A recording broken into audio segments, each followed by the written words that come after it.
Well, I guess we can get started. We might go through this a little bit quicker. Um, but it's just you and me today. So thank you for taking the time out of your day to come through this workshop. My name is Amanda. I am based in Toronto. And I do have a 14-year-old daughter as well that's in the Toronto District School Board. As I go through, feel free to stop and ask any questions along the way.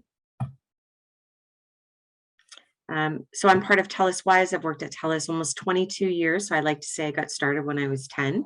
I started as a volunteer with the TELUS Wise program in about 2014, and fortunately did become a full-time position for me. So I'm very happy to be here today. We work with some credible partners like MediaSmarts and PrevNet. We are partnered with Carol Todd, the founder of the Amanda Todd Legacy, and then we work with Hockey Canada, CFL teams, and we are also endorsed by the Canadian Association Chief of Police. We have workshops for kids and adults from grades 2 all the way up till high school, as well as adults, parents, and seniors. For the younger audience, we have TELUS Wise Footprint for students in grades 2 to 6 that gets them thinking about their digital footprint and being a good digital citizen. For students in grades 6 to 9 and all the way up to high school, we have TELUS Wise in Control that helps you focus on your online reputation. And just being aware of some of the consequences of what you do now may have an impact on you later in life. We also have TELUS Wise Impact for students in grades 6 to 9, which is about how to intervene when you witness online mean behavior. And then TELUS Wise Happiness, which is based off the most popular course at Yale University, which is the Science of Wellbeing. So I encourage you to check them out if you have kids in this particular age group. You can find our workshops online at telus.com/wiseworkshops. And then also another opportunity would to be have one of your teachers book a workshop for their classroom or a parent workshop specifically for your parent advisory committee. So we do have the online versions that you can complete, or you can book one where we have volunteers. We're hosting virtually at the moment. What to expect today, we'll talk about supporting youth in a digital society, ages and stages, screen time, cyberbullying, pornography and sexting, gaming, social media and online slang, and parental controls. So just a few things as we go through, so you kind of know how the pace will follow and where we may touch on some of the questions that you have. So first up, supporting youth in a digital society, and feel free to use the chat if you have any questions along the way. Let me just make sure I've got my chat window open. Yeah, I do. So over on the left-hand side, we have some parental concerns. Is there any, feel free to use the chat if there's anything that you have a specific concern about. And then we can touch on that a little bit more as we go through. Over on the right-hand side, you'll see a chart of what happens in an internet minute. So this is based on 2020 data. And we know that, 4.1 million Google searches are completed in 1 minute, as well as 694 scrolls through Instagram. And then Twitter, especially during the pandemic, that's like almost tripled in terms of the amount of tweets that are sent in 1 internet minute. So that just goes to show you, how we're participating in our digital society. And before we get into the workshop, so setting some expectations, you don't need to be very tech savvy or a digital expert to take advantage of, to be able to support youth in a digital world. We don't be scared, instead teach youth how to see safe. Oh, I see your, let me stop. We'll share that again. Sorry about that. It's supposed to be sharing screen too. Let's take a look here. Let me just stop sharing again and make sure I have the sound. Oh, that's very strange that it flipped that around, because usually my big screen is screen 2, but hopefully you can see my slides now. Let me just open up the chat. For example, if your child doesn't know how to swim, we want to teach them how to swim rather than keep them out of the pool. And the same analogy would apply here. So don't be scared, and instead teach you how to stay safe, set limits and expectations early on, participate in their digital lives, know what your children are doing online, and be a good role model. Children pick up on how we model and they model our behavior. And most importantly, talk and talk more. Our roles as adults are to teach critical thinking skill that youth can use both in their physical world and their online world. Taking a look at some ages and stages, feel free to use the chat and share, the ages that your children are in. But if you have someone, a little one between the ages of 2 to 6, they can be easily frightened by things that they see online. They don't know that things are actors or costumes or made up, and they may lack critical thinking skills in this particular age group. Things you want to be aware of is the inappropriate content that they may come across, edutainment. I use an example, Minecraft. My daughter was into playing it at an early age. It's like, okay, cool. She's learning tools, how to use tools, about strategy, learning about nature, how to build things. But that turned into Minecraft birthday parties, backpacks, Legos, books, and it goes on and on and on. So something to keep in mind if you have a little one between the ages of 7 to 12, they're very confident in their technology skills. Uh, Great. It's two groups, 7 and 12, 13, 18. Okay, great.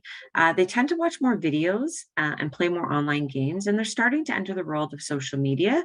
Based on my experience, grade 6 seems to be the kind of tipping point where they start to enter that world.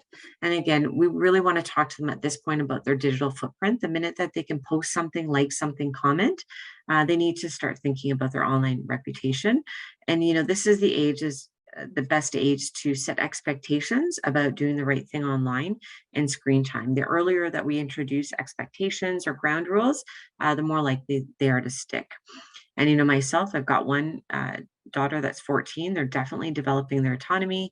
They're eager to exert independence. But one thing to be aware of is peer pressure. They may be trying to seek acceptance from their friends. And they can also act impulsively at this age. I like to joke that their frontal lobes aren't fully developed.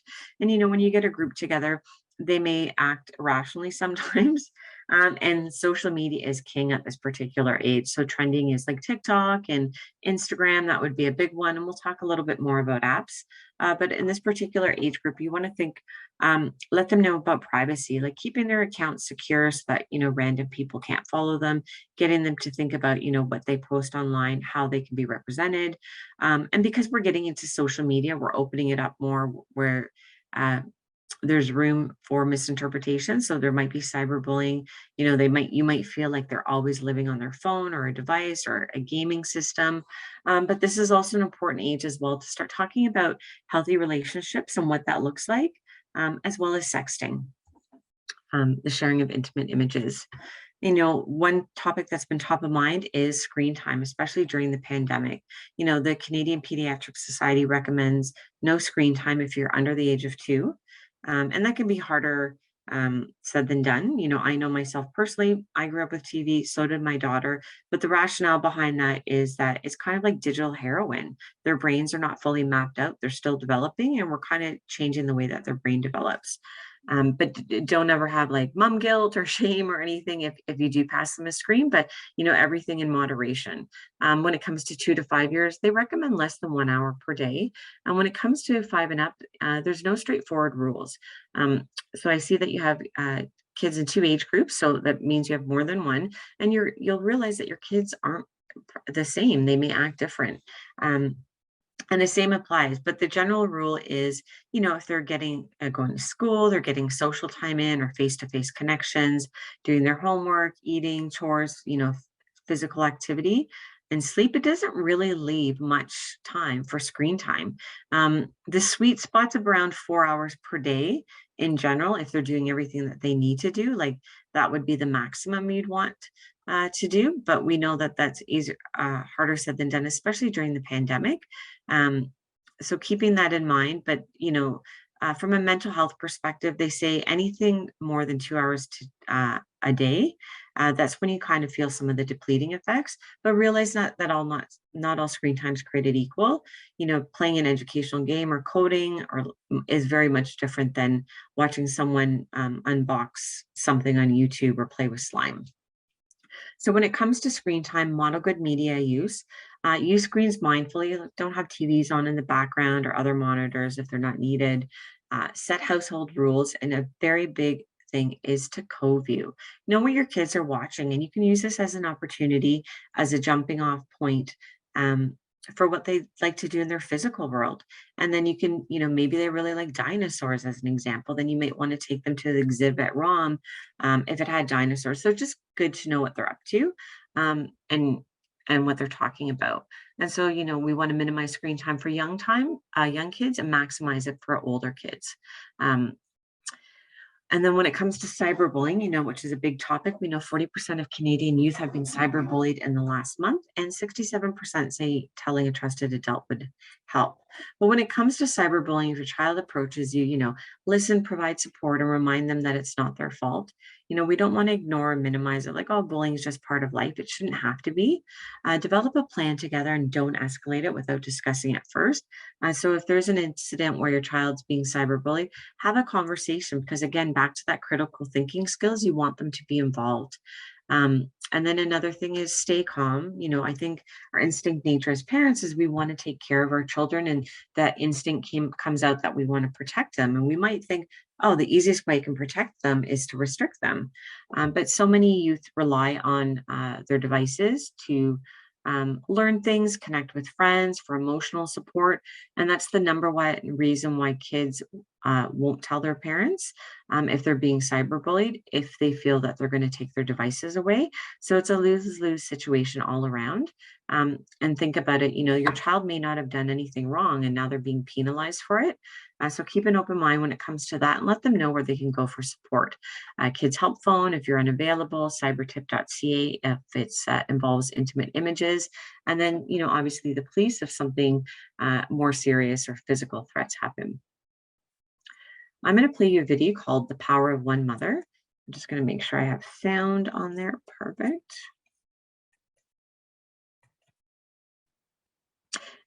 Oh. And this is a video of Carol Todd talking about her daughter, Amanda.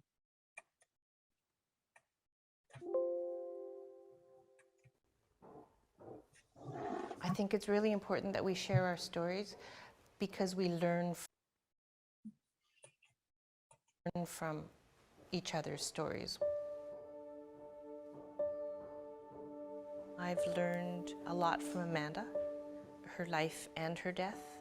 I want us all to use her story in order to make change. She's very spirited, very energetic. She knew what she wanted in her mind. And I always said that she was going to be a headstrong girl. And she was to a point until all the bullying and the cyberbullying. And then I saw all that spirit just vanish. What I want to tell parents is don't be afraid of technology. It's part 1 second. of our life, and it's here to stay. We need to talk about what everyone is doing in their digital life. If there's a game, talk about the game. If there's an app, talk about the app. Talk about the online safety. Just have those conversations as a normal part of life. Having open communication, having that trust, and encouraging your children to say, can you help me? I can't help Amanda anymore, but I can certainly help other families and other children, and that's important to me. I think that if Amanda were watching, she would be surprised at what has been accomplished in her memory. It gives me hope. So if you're not familiar with Amanda Todd is a teenager that died by suicide based on some extreme cyberbullying that happened online. And it's actually one of the first cases where, somebody was charged with cyberbullying and extradited from another country to be charged. And so really bringing awareness to the issues that youth face nowadays. So we do offer some tips if youth do experience cyberbullying online. We encourage them to stop, block, record, and talk. So stop engaging in the conversation, maybe take a break, change games, grab a glass of water. I think the most important thing is that we don't want them to fight back, right? Because then it becomes an unproductive interaction. Other things that they can do is block the user, so they can block the user from contacting them again. And this is very helpful so that they don't receive any more mean messages. And it could be block them, report them, mute them, vote to get them banned. And, there's different options depending on if it's a gaming console or if it's social media or a website. And then also record the messages to take screenshots or photos of the mean messages. We know 50% of teens post something online that they later regret, but it doesn't mean that it didn't hurt that individual or that they've taken a screenshot. But if they do take the photos, or if they're playing a game that's using voice chat, it could be a voice note. I encourage them to share it with their parents so that it's no longer on their device, right? There's nothing worse than picking up your phone and seeing a memory of a mean message from 6 months ago. So take it as evidence and then get it off their device, and then let them know that they can talk to you or another adult that they trust. So for if they're the target, stop, block, record, and talk. And if they witness online mean behavior, we know that 71% of teens want to make a difference, but they feel like they might not have the tools or strategies to intervene. So some simple things that they can do is lend a hand. So reach out to the person who's being targeted, and let them know that you're willing to talk. And they don't even have to be that, close. It could be like, hey, I saw what happened in the group chat the other day. Want to let you know that that wasn't cool. Let me know if you want to talk. Other things that they can do is take a stand. If they know the person being mean, perhaps it's, in their circle of friends, be like, hey, well, you know what you said to Amanda the other day? It totally wasn't cool. But acting with tact at the same time, right? We don't want to approach that person and make them feel ganged up on, um, or in a large group setting. And other things that we can do for the target is distract them. Maybe we share, say something positive about them or ask them for help with something. And other things that we can do is walk the talk. So don't like or share hurtful or harmful posts. We also have a tool where it's like a decision making tree where you ask you a series of yes or no questions based on the scenario, and then you answer them, and it will give you things that you can try saying to um, the person being the target or the person being mean, and it gives a little bit of background as to why people might do some of those things. So I encourage you to check that out. It isn't available. There's no app for it. It's available on a computer, but I encourage you to check that out. Even if they haven't been cyberbullied, they know where to go as a resource the next time. So moving into a little bit heavier topic, pornography and sexting. We know that kids likely come across pornography as early as 8 to 10 years old. But the first thing, if you're looking through browsing history or something pops up on your screen, don't panic. Chances are kids have stumbled on it by accident. And depending on their age, if they are looking for it, it can be considered normal developmentally. But the biggest thing we want to do is help children understand that pornography is not real life. Things don't play out like that in real life.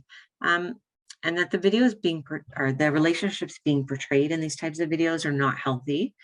We want to discuss the harmful stereotypes as well. Men are often seen as the aggressors. Women are often seen as compliant and complacent or pressured into things. And you'll always want to have an age-appropriate conversation about healthy versus unhealthy behaviors, because watching pornography as well, it's like using drugs like cocaine or meth. It's that hit, and it sets something off in your brain.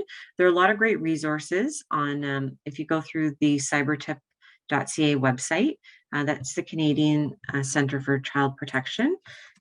They also run Protect Children site, which has all the parent resources. And then, because I know that you have kind of teenagers, websites for them would be called Need Help Now, where they can get information, how to support their friends, or if photos have been shared, you can take advantage of that there. The other thing, I don't think it's highlighted in this slide, it's a recent update, but the other thing is to be aware of is grooming. So we know that people will often pose pretending to know the child, or maybe a friend, or one of their teammates from another school. They will try to, grooming is the start of the sexual exploitation process and abuse. And generally, tactics include, flattery, compliments, gifts. There may be phones or tablets or alcohol or drugs. They may turn youth against parents, letting you like your parents don't trust you, or they don't understand you like I do. They might start sharing intimate images so that the child feels that it's okay to send them a photo back, but just something to be aware of, that in teenage boys, especially between the ages of 15 to 17, they have seen an um, increased luring attempts done on young boys, and it's actually increased to 62% in the last 6 months. So just something to keep in mind, having those conversations. And what they're doing is they may pretend to be a young female and sending pictures. They may get them on camera doing something, and then they threaten to blackmail or share pictures with schools. So have those conversations, age appropriate, of course, with your children, and know that there are resources out there to help you with that, just to make you aware. Do you have any tips on identifying fake social media accounts for youth? Um, oh, I take it as maybe your kids have set up a fake, we call it like Rinsta and Finsta, so real Instagram that their parents follow, and then Finsta would be the fake Instagram. I think the biggest thing is when your children are using social media, you want to at least follow them. You don't need to be an active participant, because then you can also see who they're following. So sometimes you can come across the fake accounts that they're trying to hide based on who they're following, and you can kind of click and see, if other names come up that, you might feel that is your child. But then also a good thing is like browsing history. You can also, but I think having those conversations is the best. Another thing that you can do is Google has something called reverse image lookup, where you can actually search a photo and see if it's associated with any other account. So something to keep in mind. And I hope that helps answer your question. When it comes to sexting, we know that 56% have sent to sex between the ages of 12 to 18. It gets older, or it gets higher as they increase in age. So I think 12 to 13-year-olds, it's 34%, and then it's around 54% for 14 to 15, and then it's a little bit higher in the low 60s for older teens. And then we know 42% have received a sex, so sharing of an intimate image. Many youth may challenge the excuses. There's this culture of sharing, and we want to kind of break that culture of sharing, but we know that they may use excuse like, oh, you should be thanking me. You wouldn't know that photo was out there. They may shift the responsibility, like, I'm just the messenger. I didn't take the picture. Or, oh, like everybody does it. It's not such a big deal. Or they may blame the victim, right? It's their fault for taking it in the first place. People will learn from that. We want to let youth know what excuses sound like, so that when they catch themselves saying it, they know that it's something that they shouldn't be doing. And so with that in mind, we want to change the culture. We have a lot of great resources at TELUS.com. How would you feel? And there's got tips on how to talk to your children. How would, I'm spelling this right. How would, I'm just putting the vanity link in. And there's some videos that are a little over the top, but it proves the point of why we shouldn't be doing this. And if your child were to forward an intimate image, even if they didn't take it, they were to forward it on, they're now part of the problem, and it is considered cyberbullying. They want to report it and delete it. So we want to talk about digital permanence, and they shouldn't do anything that they don't want to do. So that goes back to healthy relationships. A healthy relationship it should be based on respect, communication, caring, having fun, and setting boundaries. Absolutely. And then reinforce the importance of treating everyone with respect. Let them know that sharing sex is hurtful and wrong. And then model consent. Even if you take a picture of your child, you want to post it online or share it, ask for their permission. They call it sharenting. Your child may not, like, for example, today on Facebook, a video of my daughter playing the piano and singing from like 7 years popped up, and she was getting her hair cut, but I'm going to embarrass her later. But she'd be like, oh my gosh, don't show me that. She'd be so embarrassed. But now, through learning, I wouldn't do something like that without asking her permission. And then that brings us to gaming. So second to watching TV and YouTube, gaming is the next popular online activity. Obviously, teens, social media is a little bit more attractive to that age audience. But when your child's playing games, always check age ratings and reviews to see if it's appropriate for their age, because some video games can be quite violent or have dark undertones or storylines. And know who your child's connecting with. There's so many games out there that are multiplayer, that kids are playing with people that they've never met. And you don't know if they could be 12 years old, they could be 50 years old. And a lot of kids don't realize, they're like, oh, it's a kid. It sounds like a kid. I'm like, well, there's apps that can disguise your voice.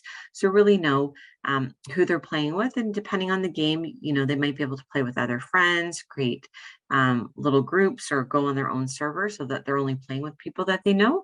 But a good rule is to adjust privacy settings and parental controls. So perhaps it's a multiplayer game. You might be able to turn off the chat functions, um, or minimize them from playing with other people. Sometimes games you can play against the computer, and inform them of stranger danger and teach them how to block and report others. If they ever feel uncomfortable, encourage them to come to you. And then be mindful of freemium apps. Some apps can be free yet costly, and you may be giving away information like your location, access to your contacts, your photo roll. um, and there's a really good site, beyond the packaging or reading app reviews when you download them. This goes for gaming, movies, whatever. It's called commonsensemedia.org.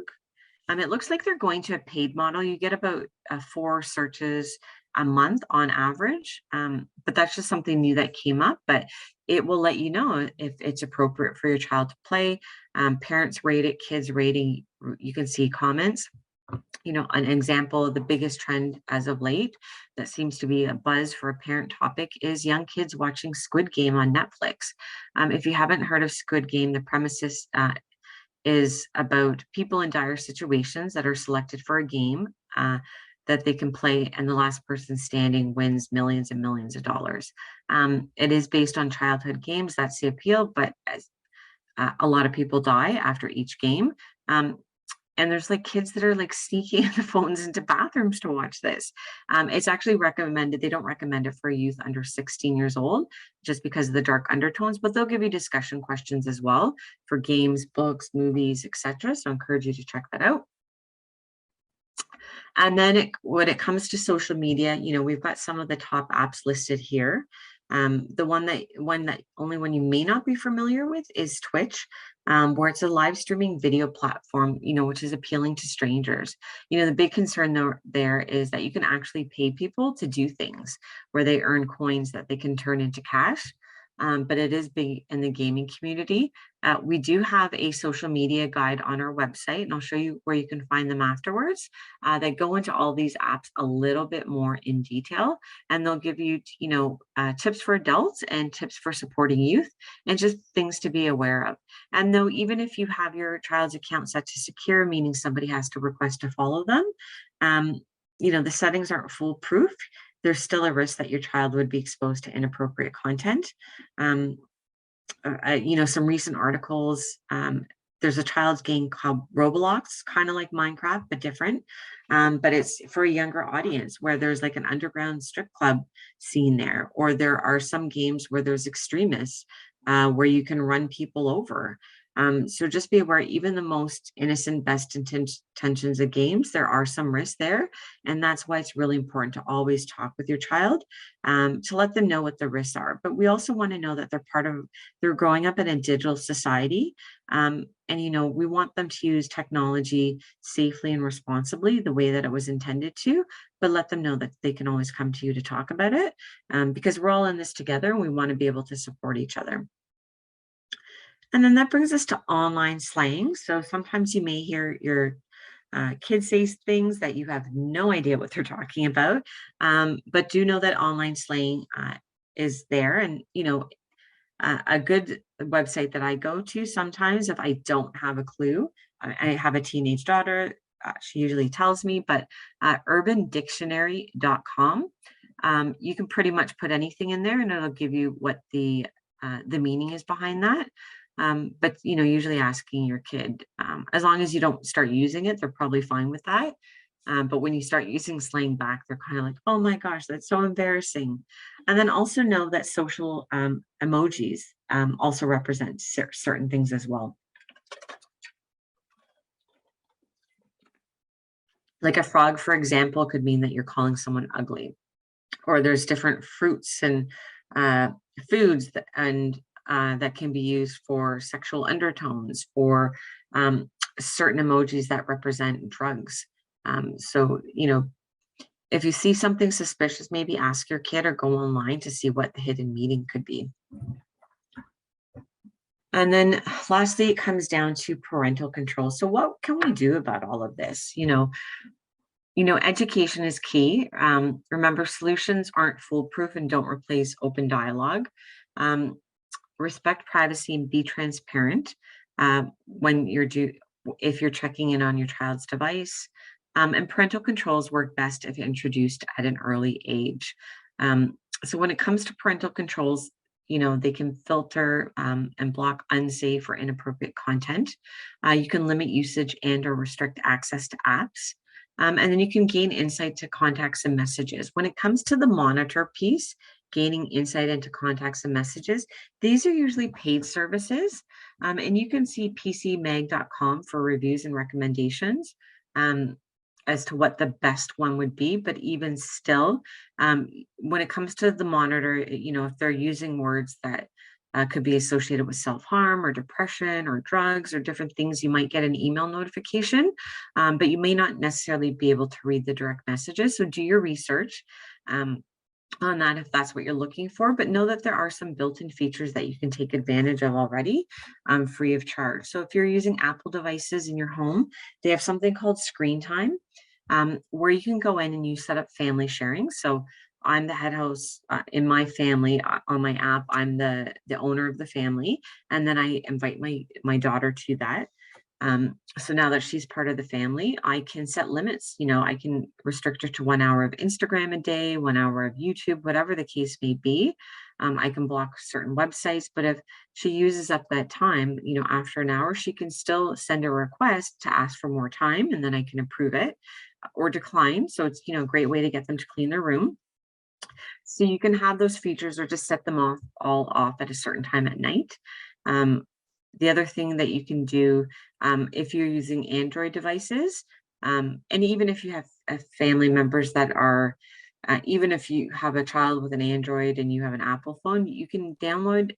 The main difference between Apple is it's built into the operating system, and with Google, you have to download the app Family Link on the parent device, the child device, but it will help you put some of those restrictions in place as well. And there's links there to talk about all the other features that you can take advantage of. So for example, my family sharing, I can see my daughter's location to see where she's at. So if she's a bit late from school, where is she at? Should I be concerned?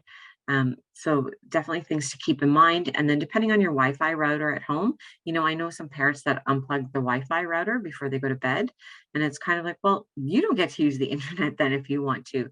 A lot of the times in your internet package, there's an app where you can set up all your family devices. And so you may shut down Wi-Fi every night at 9 p.m. for all of your child's devices, and then they can only start using them at say 8 a.m. And then you could maybe let them have screen time on the weekend so you can play around with those features. The best recommendation is when introducing a device for the first time to your child, especially a smartphone, consider a smartphone or a technology contract about how that they're going to use that. We do have one on our website, but again, I would encourage you to take a look at a few different ones, and involve your child to create what that contract looks like. And as they get older, they might have a little bit more freedom as well, as to how they use their device. If you're looking for workshops to complete with your youth, you can go to telus.com/wise workshops. We've got a lot of great resources at telus.com/wise. We also have a newsletter that we send out about 4 times per year. So we won't be sending you a lot of emails. I think we just sent out our last one last Friday. And so it just highlights some of the content pieces that we have on our site. And I'm just going to I'll show you what the resources look like. So we've gone through a lot today. And I've just skimmed the surface. We've got so many great guides, and you'll notice that we create a lot of them with Media Smarts, who's a leader in digital literacy. It will go very deep into the topic. So I'm just going to see here. I'm going to pull up our website to show you the best way to navigate. Okay.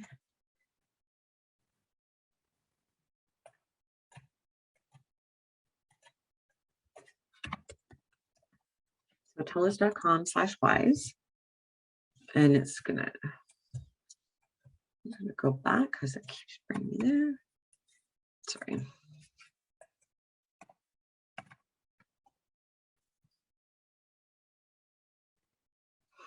So on our website, if you go to resources at the very top, click on browse all TELUS Wise resources.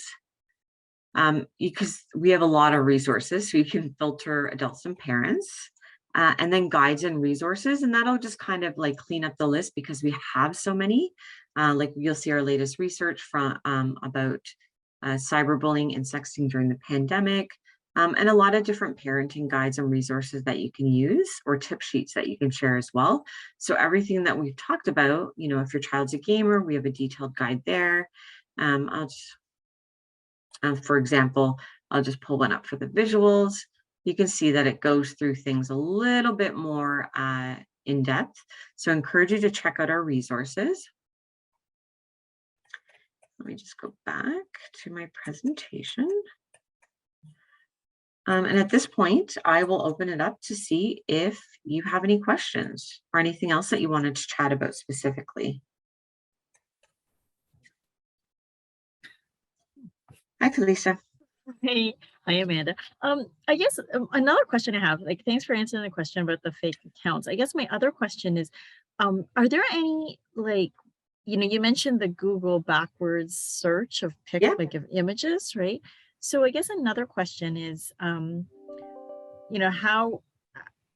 like, if there's an account that I'm like, oh, I don't know if this account is, like, if I don't recognize the account, like, do I just say to my child, or, like, I don't feel that this is a good account. We shouldn't let this account follow you. Like, I I guess, would how I does would that? probably say if they've never met the individual, that they probably shouldn't accept any friend requests, because you don't know if that person's actually who they say they are, or they could be an online predator using like a young child's picture to follow.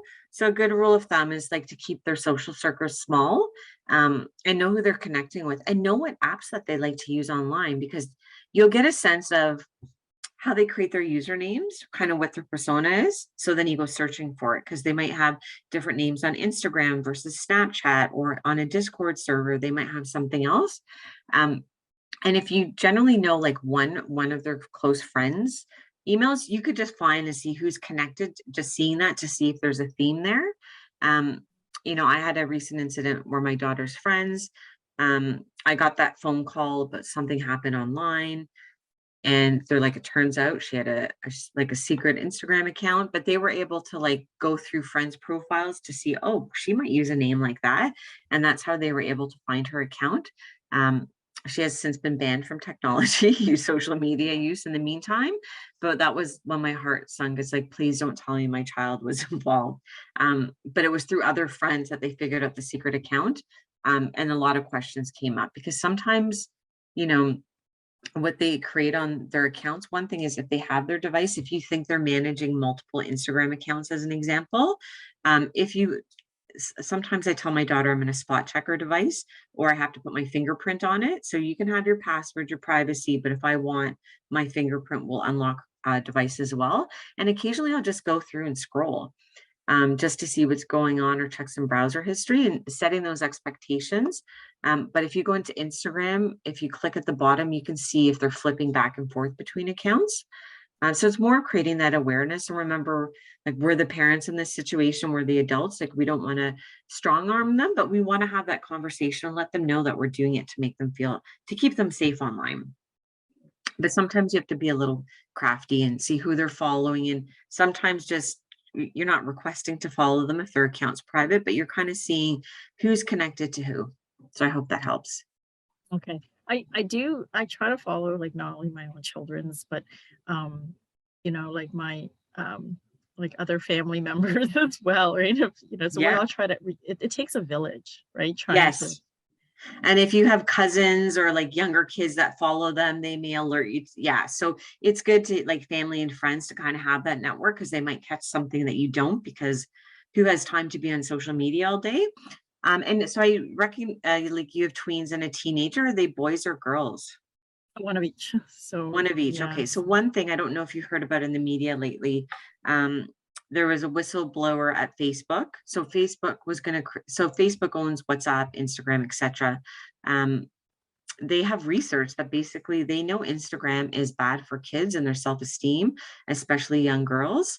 I'm hosting another workshop later, but Instagram's the worst app. I mean, TikTok might be up there, but for people's body image and esteem, it generally depletes you at the end of the day, and it really sets unrealistic expectations. And kids don't really aren't aware of that yet, but it's proven that it does have those impacts. So, really interesting article about Facebook, like they know it's wrong, but still they offer it. So just making them more aware, and getting them to think about, whether screen times makes them feel good or makes them feel bad. If it makes you feel bad, then you could probably do something else. Okay. It's interesting because, Instagram seemed to be kind of the first social media app that I was asked to like approve, right? Yeah. And it was because, it's so easy to take pictures, right? Hmm. And it seemed so accessible and fun, right? Yeah. And it- I'm not really a social media fan as it Yeah. is myself. So I found it very challenging to like try to even keep track. Um, so I do find that having the village, Hmm. helps.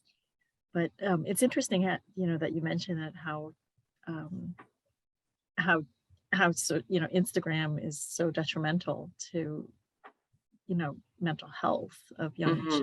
young women, young ladies, young Yeah. children, especially females. And I think, wow, but it's like fits so into their developmental social building, we'll call it.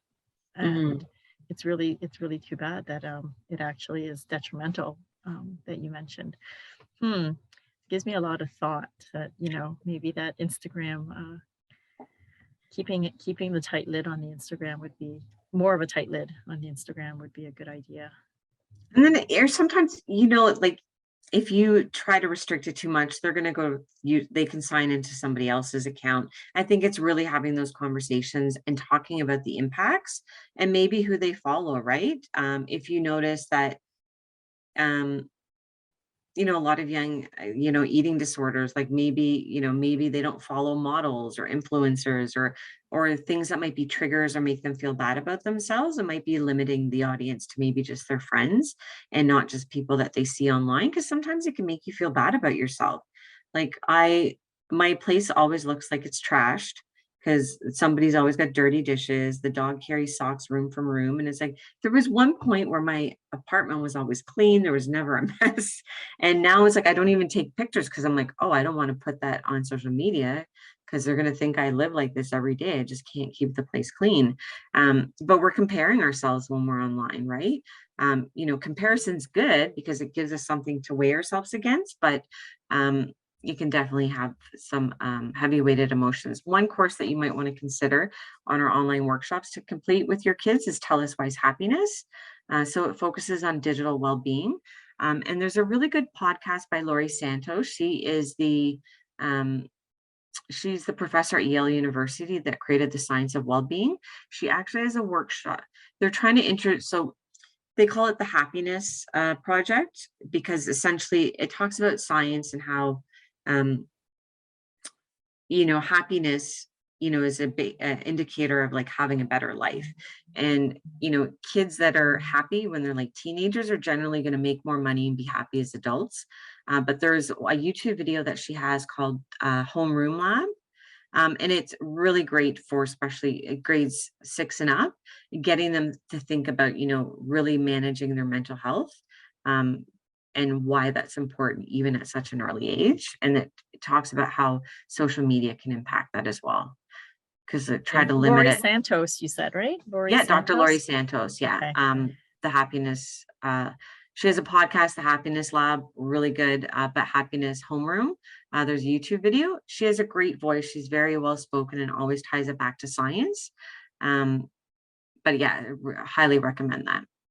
Okay, I'll definitely, thank you so much for the resources. You know, I've like actually opened them up as tabs, and I'm just gonna bookmark them so that I can always go back to them. So I appreciate it. And Yeah. I don't think I think I had no, like in the back of my mind, I knew that telus.com/wise was a good site to check out, but I feel like it's grown so much since I last, heard Oh, about it. yeah, absolutely. Because I think TELUS Wise launched in 2013.